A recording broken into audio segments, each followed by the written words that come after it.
자, 분위기 좀 바꿔보겠습니다. 지금 전국이 붉게 물들고 있는데 진짜 이곳은 정말 타들어가고 있대요. 김유진 아나운서. 맞습니다. 바로 내장산 이야기인데요. 끝나지 않을 것만 같았던 코로나 시국에도 시간은 흐르고 흘러서 어느덧 완연한 가을을 맞았습니다. 예쁘게 옷을 갈아입은 단풍 구경 함께 떠나볼까요? 와. 우리나라에서 가장 단풍이 아름다운 곳 중 한 곳이죠. 내장산 단풍입니다. 작품. 와, 맞습니다. 대박. 주변에 높은 산이 없고 남부 내륙에 위치한 지리적 특성 때문에 또 일교차가 크고 일조 시간이 긴 특성에 따라서 붉은색이 더 잘 든다고 하더라고요. 세상에, 우리 국토가 이렇게 예뻐요. 와. 맞습니다. 지금 보시면 단단풍과 좁은 단풍, 털참 단풍 등 11종의 단풍나무가 조화를 이루면서 한 폭의 풍경화를 연출하고 있습니다. 세상에. 이 내장산 단풍은 사흘 뒤인 오는 7일부터 12일까지가 절정이라고 하더라고요. 그러다 보니까 이번 주말에 내장산 향하시는 분들 많을 것 같은데 그러니까요. 이거 하나만 꼭 당부드리고 싶습니다. 마스크 쓰기와 거리 두기 꼭 잘 지켜주셨으면 좋겠네요. 그러니까 정말로 우리 김유진 아나운서가 이 좋은 당부를 해드렸고 꼭 실천하시길 기대해 볼게요. 그런가 하면요, 이곳에서는요, 보고도 믿기지 않는 광경이 펼쳐졌답니다. 안진용 기자님. 네, 세상에서 가장 아름다운 동시에 또 무서운 존재, 자연이 아닐까 싶은데요. 하하. 지난 일요일 인도네시아에서는 아주 희귀한 기후 현상이 일어났습니다. 과연 어떤 현상이었는지 영상으로 준비했습니다. 어떤 걸까요, 진짜? 붉은 장대비가 아주 세차게 내리고 있는 이곳, 인도네시아의 한 호텔 야외 주차장입니다. 차량들이 빼곡히 주차되어 있는데 뭔가 이상하지 않으신가요? 자세히 보시면 다른 차량은 멀쩡한데 지금 저 검은색 차량만 홀로 비를 쫄딱 맞고 있습니다. 차량의 사이사이도 아니고 저 검은색 차량 정가운데에만 저렇게 비가 쏟아지고 있는데요. 누가 옥상에서 물 뿌린 거 아니에요? 전혀 그렇지 않습니다. 특정 차량에만 비가 내린다. 지금 두 눈으로 저희가 보고 있지만 정말 믿기지가 않는 영상입니다. 아니, 양재민 변호사님, 우리 뭐 그런 표현 많이 하잖아요. 하늘에 구멍이 뚫린다. 딱 거기에만 구멍이 뚫린 겁니까, 진짜로? 네, 정말 신기한데요. 마치 누군가가 위에서 이렇게 물을 뿌려주는 것 같잖아요. 네. 이 영상을 촬영한 사람도 처음에 밖에 저기 호텔인데 호텔 주차장으로 딱 나갔을 때 아, 위에서 누가 물을 뿌리나 보다라고 생각을 했다는 거예요. 어허. 근데 주변을 둘러보니까 아무도 없고 정말 하늘에서 저렇게 빗줄기가 하나가 떨어지고 있었다라는 겁니다. 그래서 너무 신기해서 이제 영상을 촬영하기 시작했다라고 하고요. 카메라에 저렇게 찍히면서 영상을 찍으면서도 너무 놀라워서 본인도 놀라움을 감출 수 없었다라고 표현을 했습니다. 일단 현상 자체는 놀라워요. 그렇다면 일단 권상희 평론가님, 저게 과학적으로 가능한지도 따져봐야겠죠? 네, 그렇습니다. 인도네시아 국가기후지질기상청에서 사건 당일 그 시간 그 지역에서 비구름이 실제로 관측된 건 맞다고 합니다. 어허. 정말 신기하죠. 네. 그런데 이렇게 단일구름에서 발생하는 국지성 강우, 저는 사실 이 영상 처음 보거든요. 네. 우리나라에서도 저런 일은 한 번도 없었던 것으로 제가 기억을 하는데 이게 아주 특이한 현상은 아니라고 해요. 아, 그래요? 하지만 이번 현상은 연구할 필요가 있다고 전했습니다. 근데 최지봉 교수님, 혹시 해병대 근무 때 이런 현상 보셨습니까? 아니요, 미국에서 봤어요. 미국에서? 이 정도는 아니에요. 근데 네. 지금 저건 차 한 대에만 내리잖아요. 네. 근데 제가 미국에서 봤던 골프장에 특정 지역만 비가 내려요. 하하. 그러니까 제가 보는 앞에서 특정 지역에 한 1m 반경 정도의 비가 내리고 나머지는 안 내리는 현상. 이건 봤어요. 그러니까 야. 저런 현상이 지금 권상희 평론가 설명하셨던 것처럼 아예 없는 현상은 아닌 것 같아요. 네. 우리나라에서는 보지 못했고 아하. 미국에 제가 거주할 때 몇 번 그런 현상을 봤거든요. 그래서 네. 아마 저런 현상들이 아예 없는 현상은 아니다 이렇게 보여집니다. 아하.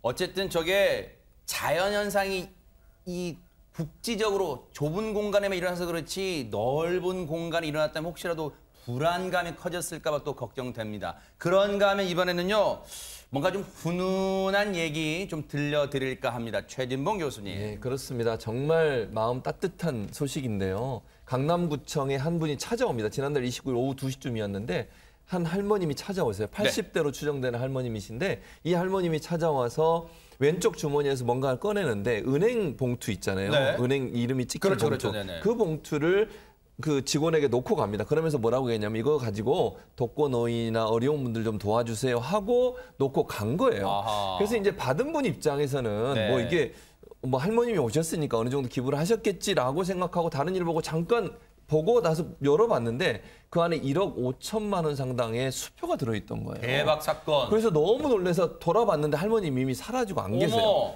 그래서 너무 지금 저수표예요? 네, 저수표예요. 어머! 그러니까 그 할머님이 와서 1억 5,200만 원 정도의 상당의 수표를 놓고 가신 거예요. 네. 야, 저렇게 구경도 저는 진짜 해보지도 못한 1억 5천만 원 수표를 저 거액을 기부하고 호련히 사라졌던 그 할머니 직원분이 쫓아나가 봤지만 사라졌답니다. 얘기 한번 들어보시고 이어가 보도록 하겠습니다. 참 수수한 이미지셨어요. 자기 왼쪽 주머니에서 주섬주섬 하면서 이렇게 봉투를 꺼내 주시더라고요. 어려운 이웃을 위해서 좀 써달라. 그렇게 하면서 저한테 봉투만 싹 내밀고 그러시더라고요. 바로 나가니까 엘리베이터 문은 닫혔고 그래서 저는 계단으로 내려가가지고 1층에서 만났어요. 이름만 그는 좀 가르쳐달라. 이름 알 필요도 없다. 그러면서 그 횡단보도 이제 불이 바뀌자마자 확 뛰어가시는데 그러고 나서 이제 버스를 타고 가셨습니다. 세상에 왼손이 하는 일을 오른손이 모르게 하라. 정말 완벽한 실천이네요. 양재민 변호사님.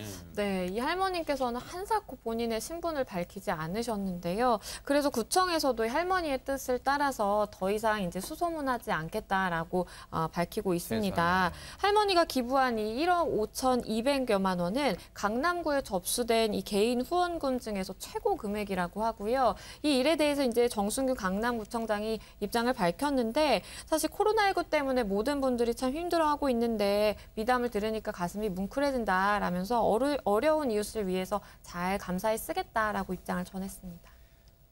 이 어르신의 정말 그 정성이요. 우리 사회 곳곳에 퍼져서 정말 얼어붙은 이 냉기를 다 녹여줄 거라고 확신합니다. 정말 감사합니다. 그런가 하면요. 정말로 참사가 빚어질 뻔한 아찔한 상황이 어제 있었습니다. 김유진 아나운서. 그렇습니다. 어제 낮 경기 성남의 내곡터널에서 화재가 발생한 건데요. 당시 상황 영상으로 보여드리겠습니다.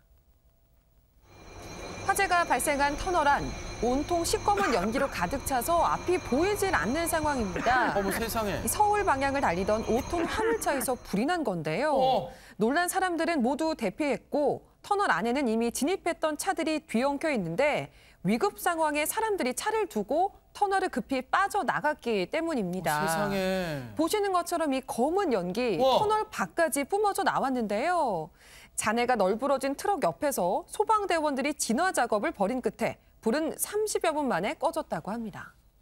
아니 무슨 진짜 재난 영화에서 나올 법한 그런 장면이잖아요. 그런데 터널 안에서 발생하는 화재는 안진용 기자님 무엇보다 불 자체도 무섭지만 유독가스 연기가 진짜 무섭잖아요. 네, 맞습니다. 이 목격자들에 따르면 처음엔 단순히 차가 막히는 줄 알았는데 폭음이 대여섯 번 정도 들렸고 시커먼 연기가 치솟으면서 모두 밖으로 대피하기 시작을 했다는 겁니다.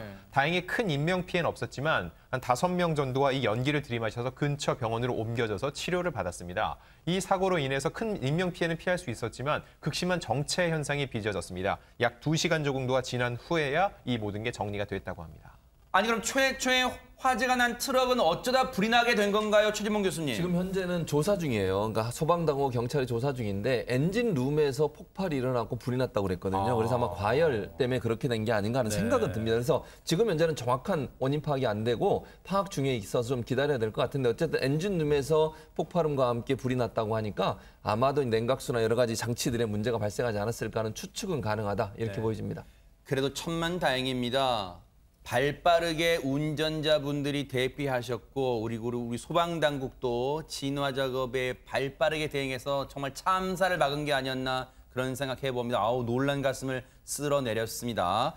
자, 단계적 일상 회복이 이제 시작됐잖아요. 이번 주부터. 그런데 식당, 카페 등 자영업자분들은 뭐 반기는 분위기가 역력하잖아요. 그런데 이분들은 여전히 한숨을 넘어서 정말로 분기탱천하고 있다고 합니다. 권상희 평론가님. 네, 바로 실내체육시설 관계자들인데요. 자세한 내용 영상으로 설명해드리겠습니다.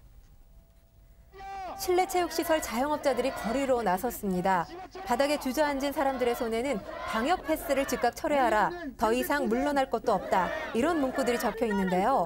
그런데 이들의 주변을 둘러싸고 서 있는 사람들의 모습 심상치 않습니다.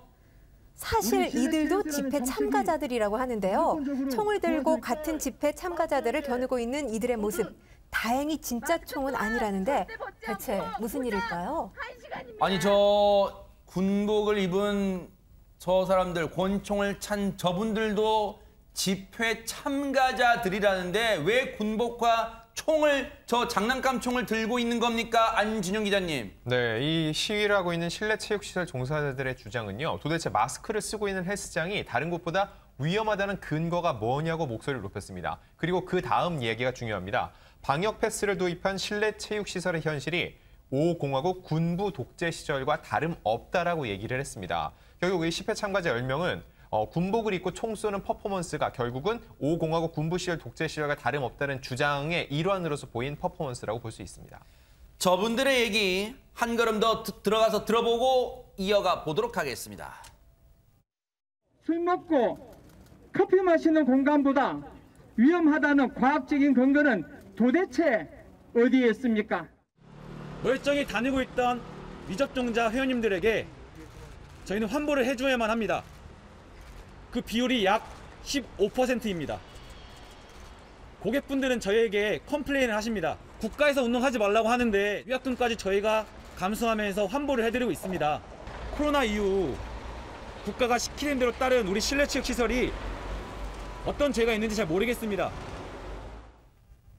저분들이 급기야 국가를 상대로 소송을 내걸었습니다. 최진범 교수님. 네, 그렇습니다. 350명 정도가 소송을 했는데 소송금이 34억 원이에요. 지금 아까 들으신 것처럼 이제 원래 냈던 비용들을 위약금까지 해서 같이 보상을 해야 되는 상황이 되다 보니까 아마 거기에 대한 민사소송을 한 것 같고요.